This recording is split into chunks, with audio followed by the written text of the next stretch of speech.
In this English lesson, I wanted to help you learn the English phrase, with it. When you are talking about a person and you say that person is with it, you mean that their brain is working really good and they are mentally competent.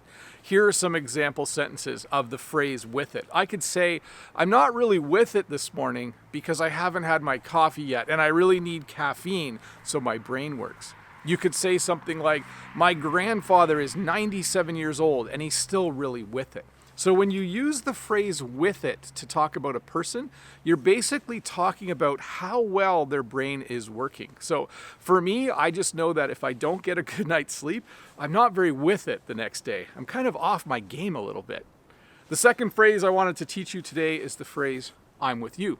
So when you say I'm with you, it means that you agree with that person. If you were to say to me, the sun is a beautiful thing to see every day, I would say I'm with you on that. I really think that a sunny day is a beautiful day, except if it's over 30 degrees. Then I don't really enjoy it. But when you say to someone, I'm with you, it means that you agree with them. If someone was to say, football is the best sport in the world, you might reply and say, I'm with you.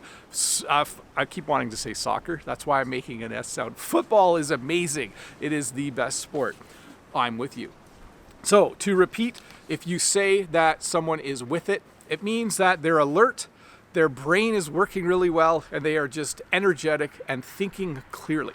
If you say, I'm with you, it means you agree with someone. I feel like I was making a few or almost making mistakes as I'm recording this because for some reason I'm not really with it today. I was really with it, but I came outside and it's extra windy and it was hard to find a place to record a video. So if you'll just excuse me, I'm a little out of sorts. I'm not totally with it right now.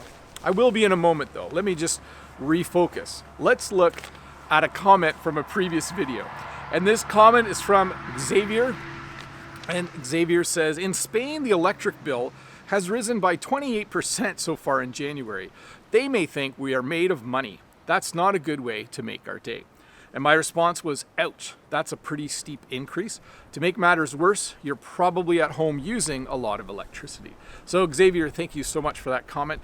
This is from the video yesterday where I looked at the phrase, to be made of money, and I looked at the phrase, it made my day. So yes, costs of electricity. So in Ontario, Canada, the government has actually frozen the cost of electricity for this month, and they've actually lowered it to a lower rate. Now, I like that. That's really nice because we're all home. It's nice to have a little bit cheaper electricity. I'm sorry, Xavier, if in Spain it's getting more expensive. I don't mean to brag, but in Canada, they've lowered the rate. But I'm worried that over the next 5 or 10 years in Canada, we'll all have to pay a lot more taxes to the government because the Canadian government is borrowing lots of money in order to get the country through this epidemic, through this COVID pandemic. And so I feel like the more money we borrow, the more taxes we're all going to have to pay over the next 10 years. But I'll take it. I don't mind having electricity a little bit cheaper, especially in the winter. We heat our house with oil. Our furnace burns oil, but we also use electricity to run the fan in the furnace and other things around the house. And so having electricity a little cheaper during the winter isn't actually a bad thing for me. I actually think I kind of appreciate it. Anyways, I hope you're having a good day. I hope you're all really with it right now and learning a lot of English in this lesson. I'll see you tomorrow with another short English lesson.